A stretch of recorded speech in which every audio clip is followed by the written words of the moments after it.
Memperbaiki pola pikir merupakan salah satu cara untuk dapat maju untuk memulai suatu bisnis.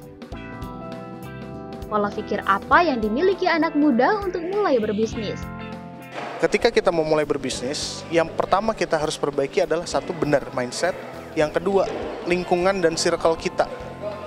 Siapa gitu. Otomatis ketika kita pengen jadi pengusaha, kita berbicara sebagai ingin berbisnis, kita harus belajar membuka circle kita itu untuk orang-orang yang pebisnis juga.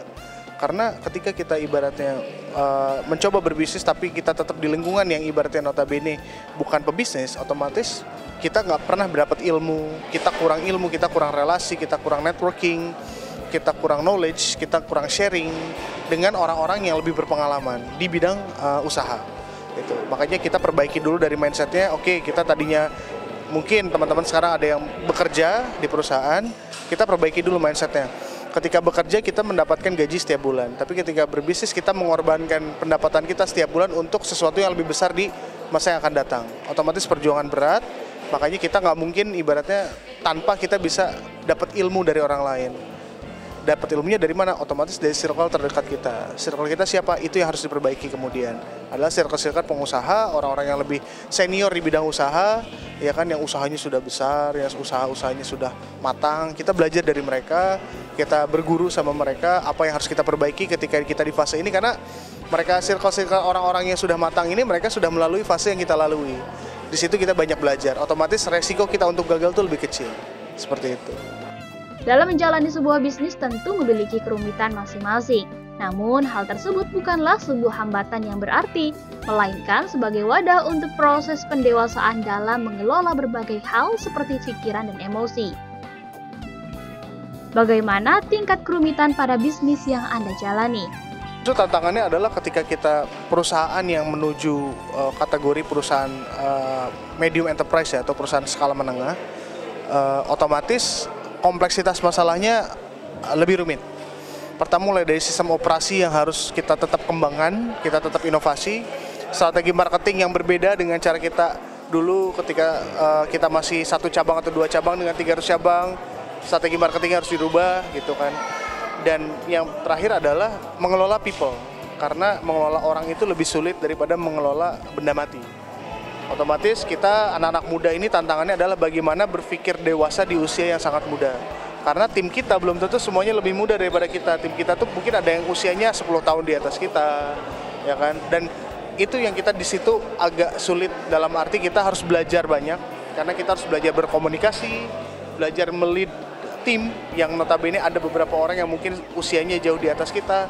Disitulah kematangan-kematangan kita dalam berorganisasi, dalam berbisnis itu diujinya ketika kita perusahaannya semakin besar. Gitu. Dukungan keluarga adalah hal terpenting dalam menjalani sebuah bisnis, meskipun banyak waktu yang harus dikorbankan demi memajukan bisnis. Bagaimana dukungan keluarga dan orang sekitar terhadap bisnis ini? Alhamdulillah sampai saat ini keluarga sangat support. Karena ketika kita berbisnis di usia muda, otomatis banyak waktu yang kita korbankan dengan keluarga. Makanya penting banget support sistem dari keluarga itu, dan sampai saat ini alhamdulillah keluarga saya tetap support, ya kan, walaupun memang mungkin waktunya banyak berkurang untuk keluarga. Ya pastilah ada. Cuman kita harus bisa. Nah di situ kita ditantang untuk bisa mengkomunikasikannya ya ke keluarga bahwa kita membangun perusahaan ini, kita semakin besar perusahaan, tanggung jawab yang kita pegang semakin besar. Artinya apa? Semakin banyak orang yang bergantung hidupnya di perusahaan kita. Artinya apa? Butuh effort lebih, butuh energi lebih, butuh pikiran yang lebih dewasa untuk kita bisa tetap perusahaan ini tetap berjalan dengan sesuai dengan target yang kita tentukan. Apa yang harus dilakukan anak muda untuk berani memulai bisnis? Sebenarnya kalau kita belajar dari pengalaman ST, ini tuh cocok banget buat anak muda. Karena kita selalu bilang sama teman-teman tuh, inget loh, kita dulu awal bangun ST itu cuma modal dengkul sama otak doang. Karena kita nggak, modalnya pas-pasan, kita nggak terlalu banyak jojoran modal. Tapi ibaratnya gini, prinsipnya adalah masalah kita mulai atau enggak, atau kita pengen punya ide banyak segala macam, yang penting coba dulu dengan hal yang paling sederhana. Nggak perlu berpikir kompleks, nggak perlu berpikir kita akan nemuin masalah ini, karena walaupun kita pikirkan sebagaimanapun, masalah itu pasti akan muncul.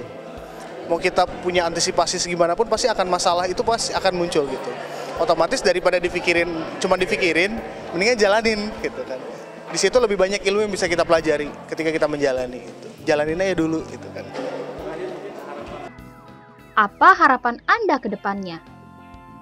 Harapannya SA Indonesia semakin besar, semakin banyak bisa menyumbangkan ke rakyat Indonesia gitu. Kita semakin banyak bisa buka lapangan pekerjaan, ya kan, kita bisa membantu perekonomian negara mulai dari petani teh, kita bisa bantu juga dengan kita semakin besar gitu kan, dan harapannya kita bisa salah satu brand Indonesia yang bisa ekspansi keluar Indonesia. Gitu.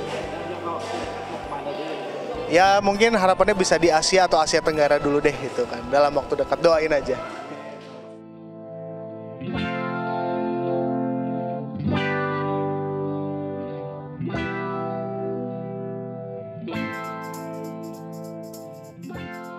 Semoga kisah tadi dapat menjadi inspirasi dan motivasi bagi Anda, kaum muda yang ingin mulai berbisnis.